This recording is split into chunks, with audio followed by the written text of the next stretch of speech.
more and more of the same trading style. Like at this point, it's just getting a little bit boring even for me. Like I'm just doing the same things every single day.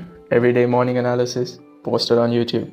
Every day, whatever analysis that I post on YouTube, I'm just taking the trades using the same freaking zones. Just the same thing again and again and again. And it's just working. Like the math just works. Like last month I made 4%. This month it's only been a week. This is the second week of April, but I've already made 3% so far. Things could change next week, but Trump markets, I don't know, man. I'm just printing money, and I'm just sharing every single trade that I take, properly documented all the way from your dashboard, your prop firm dashboard, to my personal journal, and finally to the technical analysis, like how I actually take the trades, right? That's also the most important thing. But it's also important to journal your trades right after you take the trades. Before, during, and after, everything should be noted down, especially in your journal, right? But yeah, it's been pretty good. Gotten a good hang of my trading and a good hang of the lifestyle that I want to build and what I am building for myself. So I'm pretty proud and happy for myself, feeling very blessed as of right now. And yeah, man, stay close to God, and yeah, we'll catch you in the next part of the video. Alright, so we'll start off with the Funding Pips dashboard. As you can already see, I'm gonna show you the entire stats. Something to note is Thursday, Friday has been highly profitable, and now on Tuesday we are back up, and still we're fighting a war in Wednesday and Monday. But yeah, we're pretty close to passing the account. You can see we're like up 6% now, and I'm just gonna show you my dashboard very slowly. You can understand and see clearly what I'm talking about, right? So this is something to notice. So we had a pretty good streak. We were up 400, 5 loss streak, down 200 or down 100, basically somewhere here. And then we had a good streak of win, 1 loss, and then back into winning. So this is my trading style, my trading guide. You can see the daily summary. Started off February 25th. Usually I pass an account within a month, but Trump markets in between kind of got off guard this week. Could have totally been negated, then we would have already passed the account. So again, I'm just learning along with you guys, learning, journaling, and also sharing the whole message with you guys. You can see the PNL by trade duration, PNL distribution, all of this stuff. So today we're going to be talking about this trade, EURAUD. This is a trade that I took, and you can see that I profited, right? It's a 1:3 trade, and I profited. And yeah, before I show you the charts, I want to walk you through my journal, right? My trade journal. Yeah, so this is the trade we're going to talk about today, 7th April 2026. It's a EURAUD trade. It's a buy setup. You can see my entry, SLTP, how much I've risked, what is the lot size, all of that good stuff. Also, the result I won, basically, but whatever. The fees. One thing that I've noticed is Funding Pips has to do with their commissions is kind of insane, man. Like one lot is like, I think 8.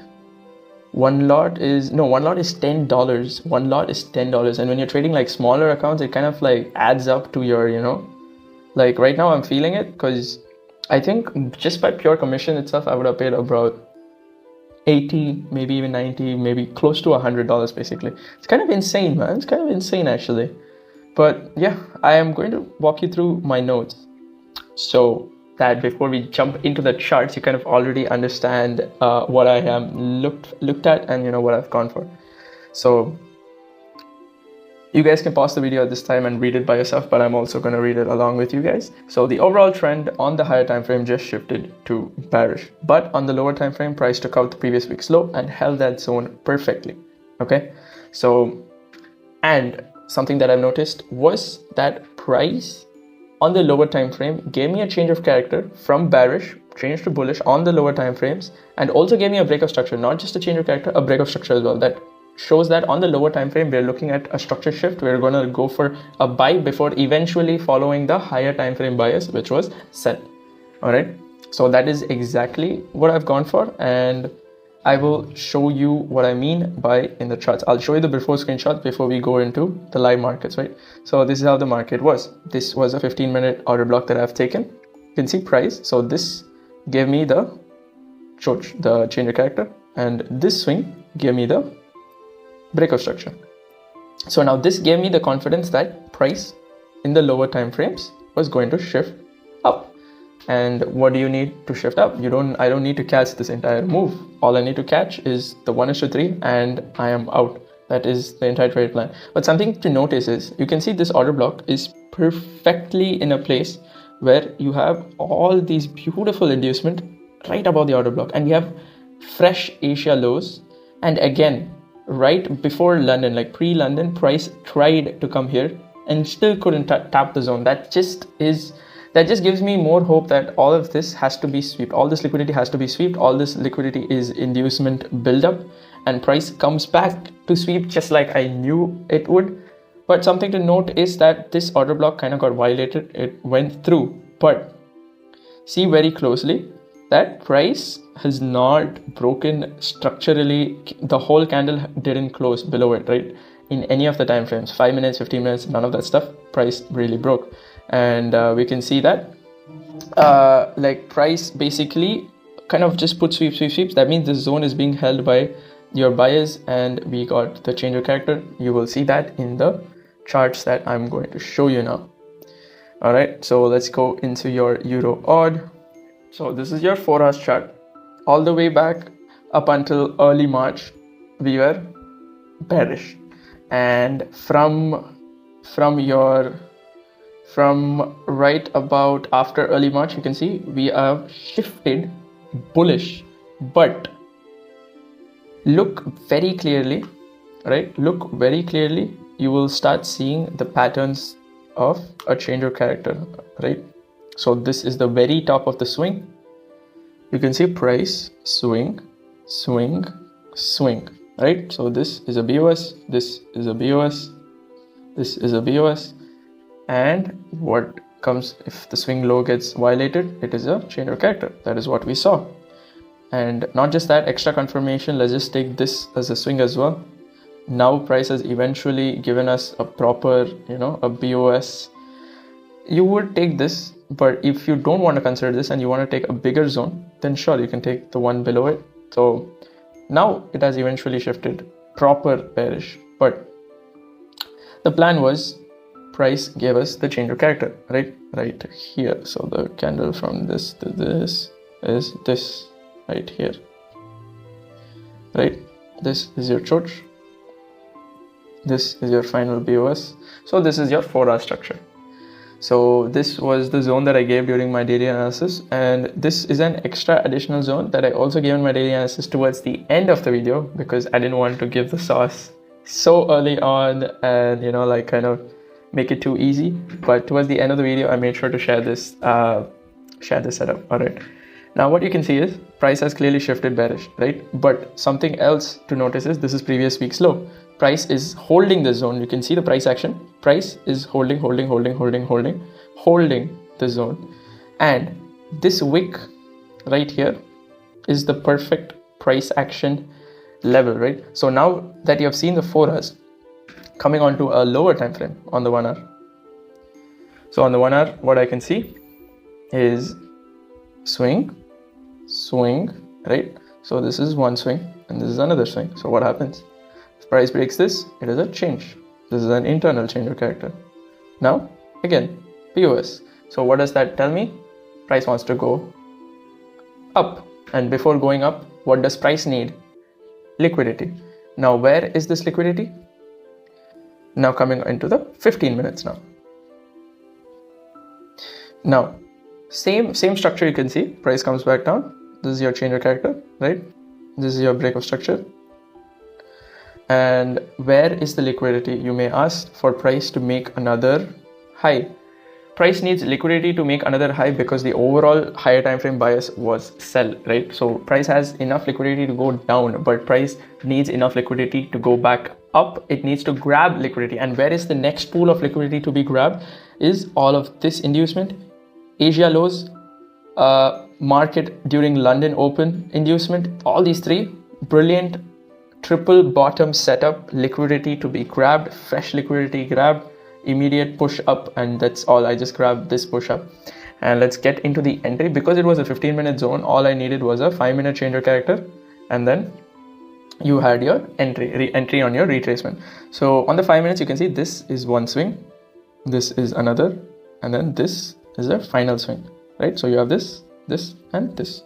So now since this was your final swing, if price breaks this, you have your change. Now price broke it, but there was no point of interest. Price comes all the way back down, goes back up. Not only it gives me a better change of character, this is like considered a better change of character, right? So I would take this in this case a BOS. Now we have a change of character and a BOS. Now we know for sure that the trend has shifted and price has to go back up. All right. Now when we look at things more seriously, now price has opened up a 5-minute order block perfectly right here, right?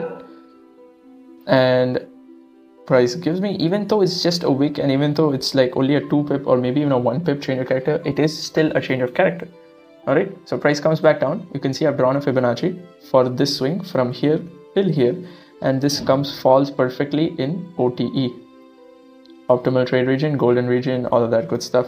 This zone perfectly falls in the OTE region. That just gives even more power to me. Order block, put, entry, and you can see that price has this wick. I was very scared of this wick because price came and I thought this was it. Price is just gonna continue moving up, but it eventually didn't. It came down into the order block properly before going back up. So completely enjoyed that. But I thought I missed out on this trade for like a half an hour. That I was messed up because price came so close to my entry, but it didn't, and it already gave me like a 1:1 1.5-ish move all the way till here. Then we had the deep retracement tagged into the entry. Then we moved back up. Then we had the deep retracement. This deep retracement was something that I just had to stick with my plan because I wanted price to break this level right here, this high. I wanted price to break this level. Only then I will set a cost to cost SL and then I will hold the trade for the full TP. So that was my plan, and that is exactly why I wanted price to break the structure. And till price broke the structure, I never shifted my SL at all. So once price came I actually missed this deep retracement. I wasn't on the chart, so I didn't really notice. I didn't really put it through my mind, but I already knew the plan, knew the risk. I already took everything, so I didn't really care. I had set my SL, set my risk, all of that good stuff. And then you can see price comes back and then goes perfectly up. And the moment price broke the structure, I set cost to cost SL somewhere around here, a little bit above cost to cost, so that I can negate the losses from the commissions that I have to pay per lot. And then when price goes back up, it was a full TP hit. Again, this is a little bit different from my usual trading style. I've just used the internal structure shifts and price needing liquidity to make the move possible. That's all the logic was. All I used was liquidity concepts and internal smaller time frame movements and shifts, and that was it. I just made it very easy, and it's a very simple model. Change your character and then I enter on the retest. If you want, I have also added an OTE, golden region, all that good stuff perfectly put into the trade, and that is it. That was the trade. And and I didn't trade today. If you're watching this video on April 8th, I did not trade today. This is an April 7th trade because the markets has just freshly reacted out of Trump's 2-week ceasefire now. And we'll have to wait for it. Price will have to come into my zones, slowly build up new liquidity. We have had this week is pretty good, made 3%. Now we just chill, take it low key, wait for our setups, and then only move on it, or else I'm just gonna skip right. This trade video has been a little bit longer one, I know, but I hope you guys enjoyed it. Do drop in the comment section below how you guys felt about this trade, what you would have done differently, or maybe you even missed out this trade even after you analyzed it. And with that being said, I'll catch you guys in the next one.